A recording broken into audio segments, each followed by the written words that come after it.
Hi everyone, my name is Liz. Welcome to Storytime with Liz. I'm a storyteller and I love to read, and I know a lot of you do too.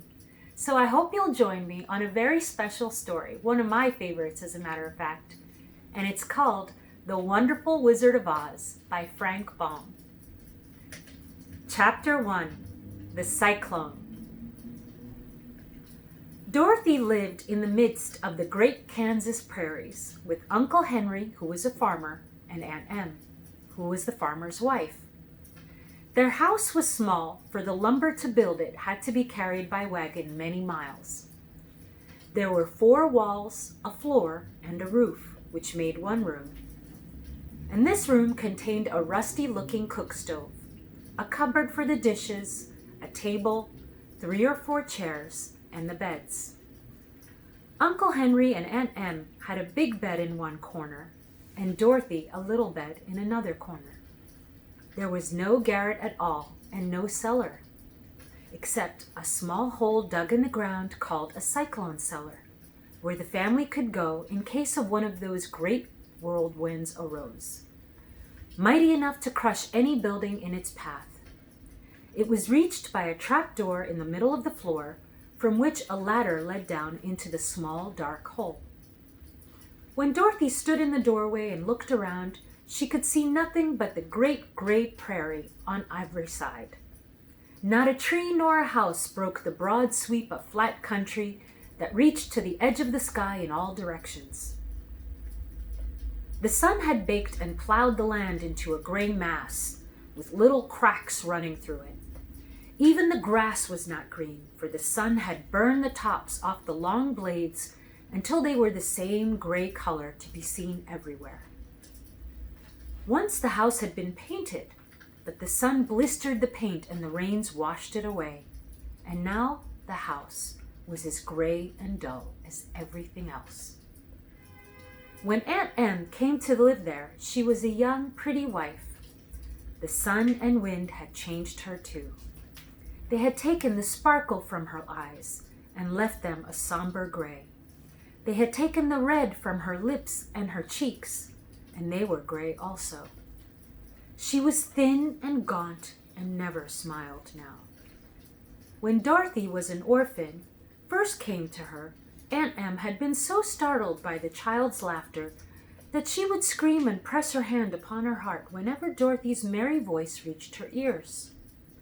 And she still looked at the little girl with wonder that she could find anything to laugh at all. Uncle Henry never laughed. He worked hard from morning until night and did not know what joy was. He was gray also, from his long beard to his rough boots. He looked stern and solemn and rarely spoke. It was Toto that made Dorothy laugh and saved her from growing as gray as her other surroundings. Toto was not gray. He was a little black dog with long, silky hair and small black eyes that twinkled merrily on either side of his funny wee nose. Toto played all day long, and Dorothy played with him and loved him dearly. Today, however, they were not playing. Uncle Henry sat upon the doorstep and looked anxiously at the sky, which was even grayer than usual. Dorothy stood in the door with Toto in her arms and looked at the sky too. Aunt Em was washing the dishes. From the far north, they heard a low wail of the wind, and Uncle Henry and Dorothy could see where the long grass bowed in waves before the coming storm. There now came a sharp whistling in the air from the south, and as they turned their eyes that way, they saw ripples in the grass coming from that direction also. Suddenly, Uncle Henry stood up. "There's a cyclone coming, Em," he called to his wife. "I'll go look after the stock." Then he ran towards the sheds where the cows and horses were kept. Aunt Em dropped her work and came to the door.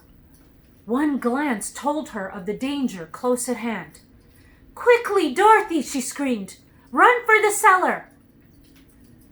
Toto jumped out of Dorothy's arms and hid under the bed, and the little girl started to get him. Aunt Em, badly frightened, threw open the trap door in the floor and climbed down the ladder into the small dark hole. Dorothy caught Toto at last and started to follow her aunt. When she was halfway across the room, there came a great shriek from the wind, and the house shook so hard that she lost her footing and suddenly sat down upon the floor. Then a strange thing happened. The house whirled about 2 or 3 times and rose slowly through the air. Dorothy felt as if she was going up in a balloon. The north and south winds met where the house stood and made it the exact center of the cyclone. In the middle of the cyclone, the air was generally still, but the great pressure of the wind on every side of the house raised it up higher and higher until it was at the very top of the cyclone. And there it remained, and it was carried miles and miles as easily as you could carry a feather. It was very dark, and the wind howled horribly around her, but Dorothy found that she was riding quite easily. After the first few whirls around, from one other time when the house tipped badly, she felt as if she were being rocked gently, like a baby in a cradle. Toto did not like it. He ran from the room, now here, now there, barking loudly, but Dorothy sat quite still on the floor and waited to see what would happen. Once Toto got too near the trap door and fell in, and at first the little girl thought she had lost him. But soon she saw one of his ears sticking out through the hole, for the strong pressure of the air was keeping him up so he could not fall. She crept to the hole, caught Toto by the ear, and dragged him into the room again, afterwards closing the trap door so that no more accidents could happen. Hour after hour passed away, and slowly Dorothy got over her fright. But she felt quite lonely, and the wind shrieked so loudly all about her that she nearly became deaf. At first she had wondered if she would be dashed to pieces when the house fell again. But as the hours passed and nothing terrible happened, she stopped worrying and resolved to wait calmly to see what would happen, to see what the future would bring.